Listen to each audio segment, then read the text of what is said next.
Hi, I'm Callie and welcome to Kapowski Reads, and I am going to be sharing with you my 5 most disappointing reads of 2024. But first, I want to tell you about a book that I read and loved because I wanted to start with something a little bit more positive. I was feeling a little bit Christmas booked out. There's only so many Christmas books that I can read that are like 2.5 stars before I start to sort of lose the will. And I decided to just read something I wanted to read. And I went with Fade Into You by Katrina Child. This was a solid 5 stars. I absolutely adored this book. It is focused on the relationship between Alex and the boys next door, if you will. They are twin brothers who live next door to her auntie, but she spends a lot of time at her aunt's house. And this book is about their relationship as a sort of trio. The book skips through time quite a bit, and we get to follow them from 1994 right up until the 2010s. So from 14 to mid 20s. And they go through, individually, they go through a lot, but they also go through a lot together. There's an amazing soundtrack in this book. The trio sort of bond over their shared love of music, both listening to and some of them creating. And it was just such a nostalgic read. Like, it felt so nostalgic. All of the references, I was like, oh yes. There's a little shopping trip when they go to Edinburgh, and I was like, I've been to those shops. And it was just really nice. The book takes place sort of between, well, Edinburgh, Glasgow, Oban, and it's just lots of nice references for Scotland. But everything kind of goes back to their love of music and their sort of love of each other. The book only focuses on the relationship between the trio, so you don't get to know them on such an individual level, but that's okay. I got to know them with each other, and I got so invested in these relationships, and this book just, it made me sort of feel the warm and fuzzies of that, like, friendship when you're in your teenage years, and how that changes over the rest of your life, like as you go into adulthood and everyone kind of goes their own ways and changes a little bit. And I really liked that. I really liked a book that sort of about that time in your life. I definitely thought the book was going to go a certain way, and it didn't. And I sobbed profusely. I sobbed through 2 tissues and a sleeve because I did not have any more tissues, and I was not stopping the book to go and get more tissues. I used my sleeve. And I just, I wanted to just yell like in Community when Troy yells, "My emotions!" That is what this book did for me, was just yell, "My emotions!" I absolutely loved it. I loved the characters. I loved the way they spoke to each other. Felt so similar to how, like, I experienced dialogue in the 90s, and these would have probably been like the cool kids because they were a smidge older than me. I'd be like, oh yeah, I'm looking up to you, thinking one day I'm going to be as cool as you are. And they were just so sure of themselves, but also unsure of themselves at the same time. The love of music just oozed out of the pages here.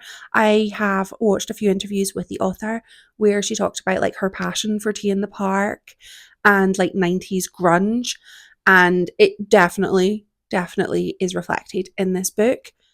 I can't go into too much detail about this because I will give like huge spoilers, and I don't want to give huge spoilers, but I will just say it was a gloriously heartwarming but heartbreaking story. Just lovable, or at least endearing characters. And I feel like the author truly captured what it was like to grow up in Scotland in the 90s and 80s, and what it was like to try and find yourself when you're changing and you don't even know yourself. I think this was an exceptional book, and this is the reason why I don't pick my favourite books before the end of the year, because this has happened, it definitely happened last year.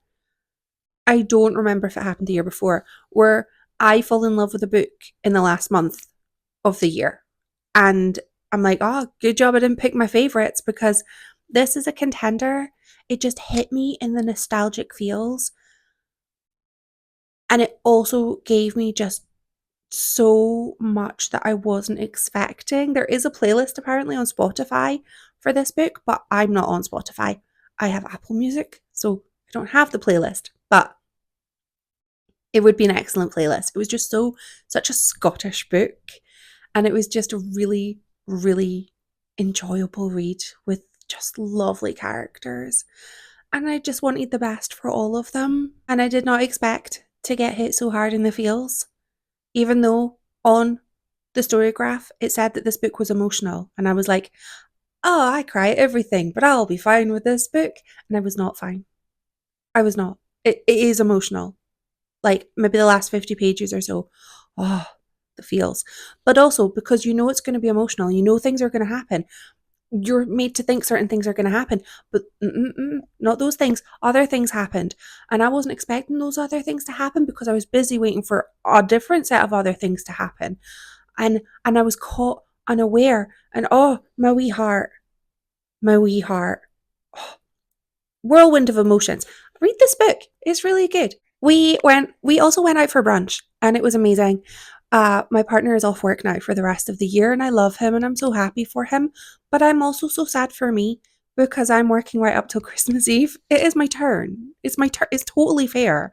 It's my turn to work Christmas Eve in my department. But we went for brunch today. We had some things to pick up and I got a halloumi burger. And the halloumi was like, well, it wasn't this thick, but it was like, oh, so thick.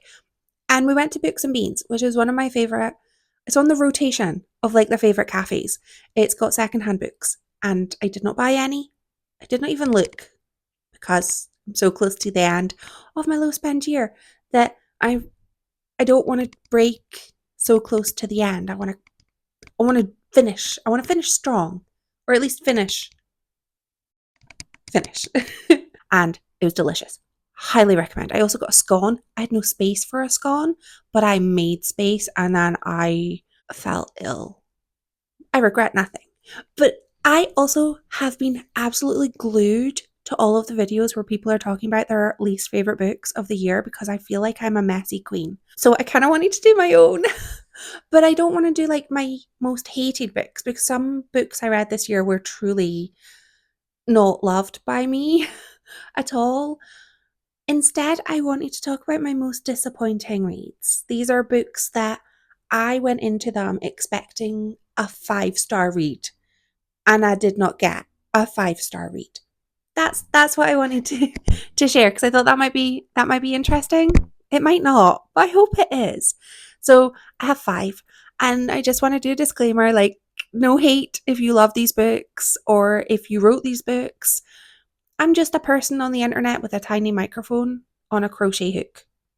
It's not that big. It's just my feels. So first up, I have Lore of the Wilds by Annalie Sparana.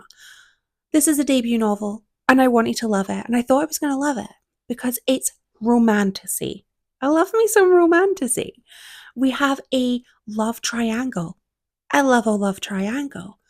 There was a magical or at least mysterious library I'm in. I thought I was going to love this book because it features a town hidden in these magical, mysterious woods. A girl is taken from the town to go and work for this vicious lord in a really cool, magical library. And I was like, that sounds fantastic. I'm in. But the book wasn't really about the magical library. The library wasn't a key part of this book. I'm also a sucker for any book that features a woodland setting, and that was also really kind of a tertiary character in this book. The focus was mainly on the romance, but the romance felt very. I didn't realise that I wasn't meant to know something regarding the romance. I thought I was meant to know. So there was a grand reveal, and I was like, but were we not meant to know that? So this didn't work for me because I didn't get what the blurb had sort of promised me. I ended up giving this 2.5 stars. And there was also there was some smut in this book, which was unexpected because I thought it was young adult. And that was the moment I realized it was not young adult. And I thought, well, then the characters are not acting in the way that I would expect them to. I was giving them a lot of grace because I assumed they were younger than they were. And when I realized how old they were, I was like, why are you behaving like you're 17? Like I was letting you get away with that because I thought, youth. But no. So I didn't I thought I was gonna love this. I made a huge thing. I made a graphic where I was like, I'm gonna love this book. And I did not love it. I liked it. And that's okay. I also have to talk about The Seventh Veil of Salome by Silvia Moreno Garcia. This is one of my favorite authors. I thought I was going to give this 5 stars because Silvia Moreno Garcia is one of my favorite authors. I've loved everything that she's written until this book, which I did not love. The reason I didn't love this was partially, I feel, is my own fault because it's a historical novel and that's not my go-to genre. But I also feel that maybe it's not all my fault. I feel like I was maybe doomed from the start. But this book featured a lot of points of view. I'm fine with multi POV, but there were a lot of perspectives that I was like, who even is that? There were so many people. It was kind of hard to keep track. We had 3 main characters, but only one of whom was likable. The rest I did not care about. They were so either just bland or deeply unpleasant, but not in an entertaining way, in a cruel way. And I didn't really warm towards their sections. Additionally, the I know about the Dance of the Seven Veils. I still did not expect this book to have sections set during biblical times. And that's not something I really wanted in a book. I didn't really want a rewritten Bible story and a historical story and a deeply unpleasant character who was just mean. So this didn't do it for me. The writing, of course, was gorgeous because, of course, the writing was gorgeous. But the content, I'm kind of sad I read this and I'm kind of sad I wasted a. Well, I didn't waste a pre order. I pre ordered it. So it was one of the very few new books that I was getting into my life this year. And I kind of wish I didn't pre order it. I, yeah, I still love this author, but not this book. And I know I've loved historical fiction by Silvia Moreno Garcia before. I loved Velvet Was the Night, but that had a little bit of bite to it. Whereas this, I will forget this book probably quite soon. And I think that's for the best. I gave this 2.5 stars, which is my lowest Silvia Moreno Garcia book yet. I also was somewhat disappointed by The Mystery Writer by Sulari Gentile. This book is about a mystery writer, and I won't go into too much detail about what the book is about because I will explain why. We have a mystery writer. She has gone to stay with her brother and is writing away, just writing away. She finds a mentor. The mentor is brutally bumped off. And therein comes the rest of the book. And our main character sort of gets to learn a little bit more about the seedy underbelly of the literary world. Now, that sounds great. But the blurb of this book, which is what I read when I decided I was going to ask for this book on NetGalley, the blurb tells you everything that happens in the book. There are 2 spoilers in the blurb for this book. They may not be there anymore, but they were there when I read this book, which was round about the time it got released. And I was reading it, waiting for certain things that were in the blurb to happen. And they happened after the halfway point. So I'm sitting being like, But wait, why are we wondering what's going to happen about XYZ when the back of the book tells me what happens? There was no mystery in this mystery novel because if too much was given in the blurb, and I was just reading it knowing all of the best parts already. And I would say if you want to read this book, don't read the blurb. Go in knowing no more than it's about a mystery writer, and you'll have a great time. I still think this author is a good writer. I loved The Woman in the Library. I might actually reread that next year. It was exceptional. But this book spoiled itself before I even opened it. I just assumed there would be other twists, but there were not. The twists I got were the twists I had when I went in, already known. I gave this 2 stars. The Midnight Feast by Lucy Foley. I love Lucy Foley. I love the guest list. I love the hunting party. I prefer the hunting party, to be honest. This book is a thriller which surrounds the opening of a very grand, very bougie boutique uh, hotel where the owner kind of is hiding some secrets and things begin to happen. Things begin to happen. Now, what I disliked about this book was that nothing really happened.